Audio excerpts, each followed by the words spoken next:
जो है गोपियों के प्रेम और चित्त को चुराने के लिए गोविंद ने माखन चोरी लीला की। चित्त में जिस दिन जिसकी छवि बस जाए। देखिए शीशा जो है ना एकदम सही बिंदु दिखाता है। एक घर में एक किसान था, वो अपने बहुत ही नासमझ था, सीधा था। एक दिन क्या हुआ, वो मेला देखने गया। इतना सीधा था, उसने कभी शीशा नहीं देखा था। तो मेला देखने गया तो एक शीशा खरीदा उसने।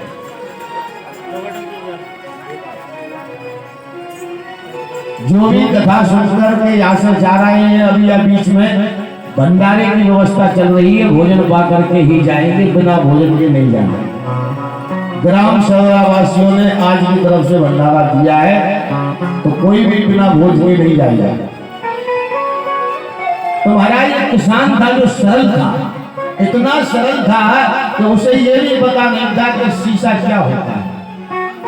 तो मेला देखने गया तो उसने क्या किया कि मेला में उसको और को कुछ नहीं दिखा। जैसे ही शीशा के सामने आया तो उसको लगा कि वाह, जैसे ही शीशा देखा तो उसने अपने आप को देखा। उसको लगा कि मेरे जैसे लगते हैं, तो कहीं ऐसा तो नहीं कि मेरे बड़े भाई हो। तो कहने लगा तुम तो मेरे बड़े भाई के समान लगते हो, तो तुम्हें को लूंगा। तुरंत बोला दुकानदार से, भैया ये भाई साहब कितने के? शीशा देखा, ये भाई साहब कितने के? दतिया से, राज परिवार से। देखिए आप दतिया से लोग आ रहे हैं, बसवाह से पदार्थ आते हैं।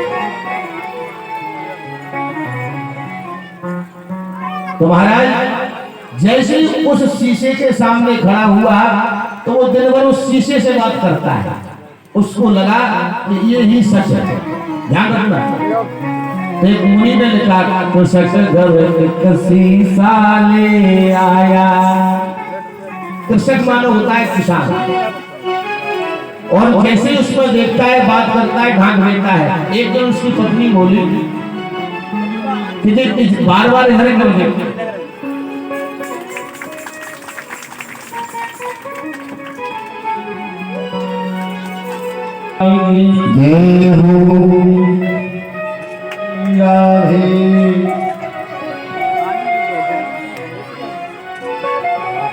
बोलिए भक्तवत्सल भगवान। आज महाराज शीशा को देखते। एक दिन उसकी पत्नी ने विचार किया कि मेरे पतिदेव जब से मेला देखने गए, जब से मेरे पास तो आते ही नहीं है, जाते कहाँ है। तो जैसे ही घर में जाकर के देखा, जैसे ही वो पर्दा को हटाया तो उसको उसमें दिखी एक लेडीज। और शीशा तो वही दिखाएगा जो हकीकत है, तो उसमें दिखी लेडीज। और जैसे ही लेडीज दिखी तो उसका तो गाल गई से मेरे पास नहीं आते, क्यों? घर में एक शौक न ले आए। ये तो मेरी शौक है, सच घर एक शीशा ले आया। ये तो कोई शोषण लेके आ गया। अब बहू बेटा का झगड़ा प्रारंभ हो गया, लेकिन थे किसी से नहीं गए। इतने में सास आई, बेटा क्या हो गया? बोले भैया तुम्हें पता नहीं, एक शोषण ले आए। भैया बोली ना मेरा लाला ऐसे करे ही थे। बोले चलो अंदर। अंदर देखा तो मैया का दर्शन हुआ। अरे बेटा तो पता नहीं, कोई शोषण मोतन नहीं, वो एक मैया लेके आया है। पूरा परिवार सीधा था, तो मैया का दर्शन हो गया। अब महाराज ऐसे आपस में तीनों में झगड़ा होने लगा। माँ कहती है माँ लेके आया है, पत्नी कहती है एक शौचल लेकर आए हैं, और वो कहता है मैं भाई लेकर आया। आपस में झगड़ा हो रहा था, झगड़े में कांच टूट जाता है। जैसे ही कांच टूटा तो बिखर गया, और देखा जब उसमें तो 1000 टुकड़े कांच के हो गए, 1000 टुकड़े परिवार के दिखने लगे। संशय जो था वो हट गया। क्यों? बोले प्रतिबिंब वही दिखाता है जो सच है। उसी तरह परमात्मा कहना चाहते हैं कि मैं प्रेम के रूप में सत्य विद्यमान हूं, इसलिए प्रेम करो। इस तरह से भगवान ने इस लीला को संपन्न किया। तो याद रखो मेरे भाई बहन, जीवन में प्रतिबिंब आपको सही मार्ग दिखाएगा और फिर भी हम उसको गलत समझे तो कल्याण हमारा नहीं है। संसार में रहने वाले प्रत्येक जीव का है। आज महाराज सुखदेव कहते हैं आगे चल करके भगवान कुछ बड़े हुए तो महाराज वसुदेव को लगा, नंद बाबा को, तो मेरा लाला जब से ब्रज में आया है, जब से आए दिन कोई ना कोई उत्पात होता रहता है, अब एक काम करता हूँ, मैं यहाँ नहीं रहूंगा, ब्रज की यात्रा करूंगा। और आज सभी ब्रजवासियों को साथ में लेकर के जाते हैं और आज वृंदावन के लिए कन्हैया पहुंच जाते हैं कि वृंदावन वनं तेरो। देखिए वृंदावन की महिमा यहाँ पर बताई है। वृंदावन क्या है? बोले धाम है और भगवान के 3 जगह घर है, बस ध्यान देना। एक तो भगवान का धाम है वृंदावन धाम, धाम कहते हैं घर को, ठीक। और दूसरा धाम है मथुरा और तीसरा धाम है द्वारिका। ये भगवान को तीनों धाम प्रिय है। धामना स्वेन सदा निरस्तकुहकं सत्यं परं धीमहि। भगवान के 3 धामों में सदा निरस्तकुहकं, दिन रात बसल है। और याद रखना, हम अपने घर मकान को कितना साफ रखते हैं, तो भगवान कह रहे हैं वृंदावन मेरा धाम है, मेरा घर है। और भगवान के घर में जाकर के भी गंदगी फैलाओगे, जब तुम्हारे घर में कोई गंदगी फैलाता है तुम्हें कैसा लगता है? कि आप अपने आप से करो, भगवान के धाम में जाकर के कभी भी गंदगी नहीं फैलाना चाहिए। जितना हो तीर्थ को साफ कीजिए। क्यों? अगर तीर्थ में पाप कर दिया, देखिए घर में पाप करोगे तो मंदिर पर सुधर जाएगा, मंदिर पर पाप करोगे तीर्थ पर सुधर जाएगा, लेकिन तीर्थ में पाप करोगे महाराज तो कहीं मुक्ति नहीं पाओगे। तीर्थ में किया हुआ पाप वज्र के समान होता है। आजकल हम लोगों को देखते हैं तीर्थों में हनीमून मनाने जाते हैं लोग। ये बहुत बड़ी संस्कृति को ठेस है। आपके बच्चों के ऐसे संस्कार नहीं होना चाहिए कि तीर्थों में जाकर के ये विषयों को व्याप्त किया जाए। वृंदावन क्या है? वो भगवान का धाम है जहाँ पर साक्षात राधा रानी, वृंदावन के वृक्ष को मरम न जाने कोई, वृंदावन की डाल डाल और पात पात पर श्री राधे राधे हुई। वहाँ के तो वृक्षों पर भी भगवान है, संत है। ब्रज में इतना नियम है कि पादार चरणाम भोजन, चप्पल पहन करके ही दोष बताया है। तीर्थ गमन करें, किसी की यात्रा गमन करें तो कदाचित और कभी भी आपको पैरों में चप्पल नहीं पहनना चाहिए। याद रखना। आज महाराज भगवान कहते हैं यहाँ पर श्रृंगार रस का वर्णन किया है, कुछ श्रृंगार के बारे में बताया भगवान ने। तो तीर्थ हो या कहीं भी हो, जहाँ व्यक्ति रहता है वो उसका धाम होता है, उसका घर होता है। तो आपको चाहिए कि आपका घर भी तीर्थ की तरह चमकता रहे, जिसमें सुंदर मंदिर हो, सुंदर परिवार हो, जिसमें तुम्हारी सुंदर भगवान की आरती और वंदना हो, पूजा पाठ हो, ये करना चाहिए। घर को हमेशा तीर्थ बनाओ, नरक मत बनाओ। कपड़े डले हैं, झाल में डले हैं, पलंगों पे बैठ के भोजन हो रहे हैं, ये धाम तुम नरक बना दोगे। ऐसे घर में कभी शांति नहीं पाओगे।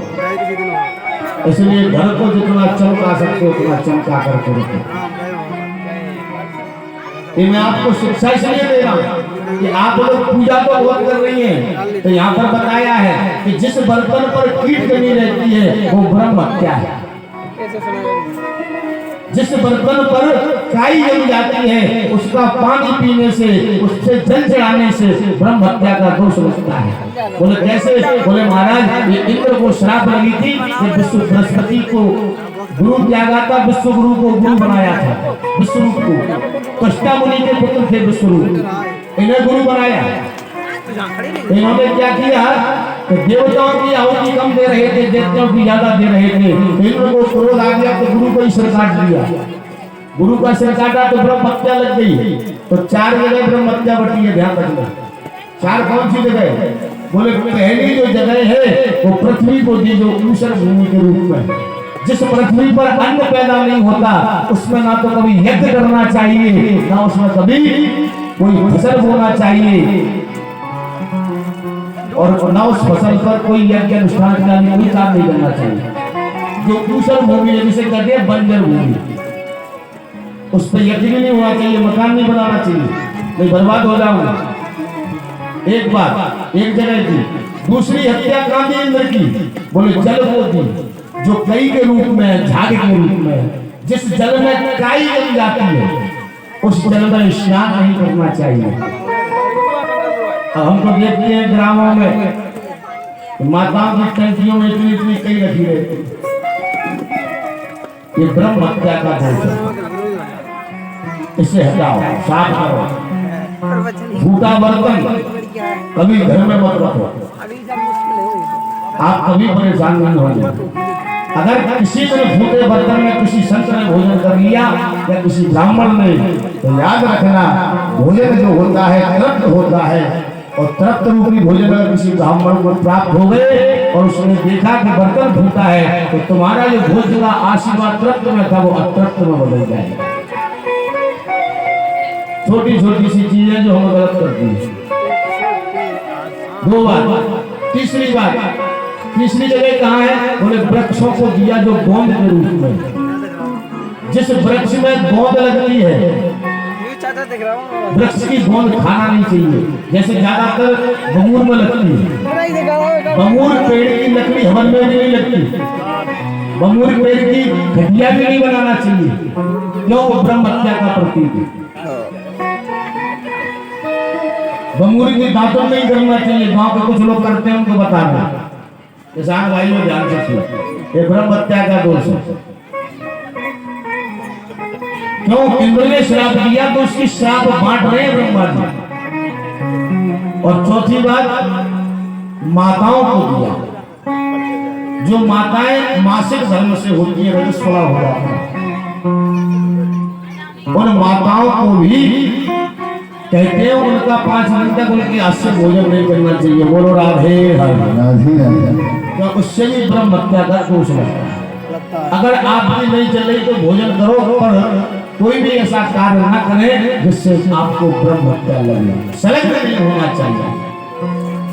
कोई कारण है कि नहीं चल पा रही है तो बात ठीक है, लेकिन जहां तक हो जाता तक प्रयास करो, इससे बचो।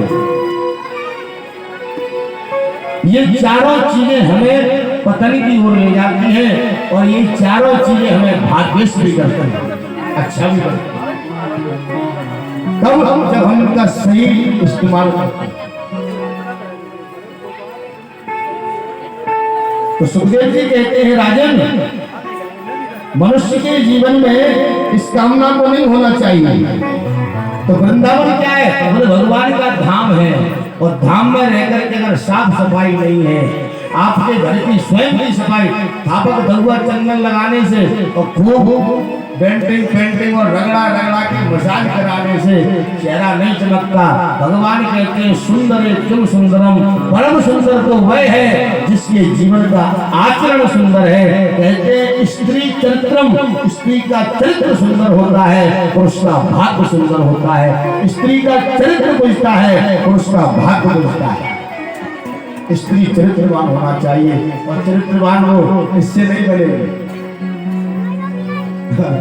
बोलो राधे राधे, कम से कम राधे ना बोलो। याद रखो, ये जीवन में कुछ चीजें जिन्हें आप स्वीकार करो। घर पर कभी भी सफेद शिवलिंग नहीं होना चाहिए।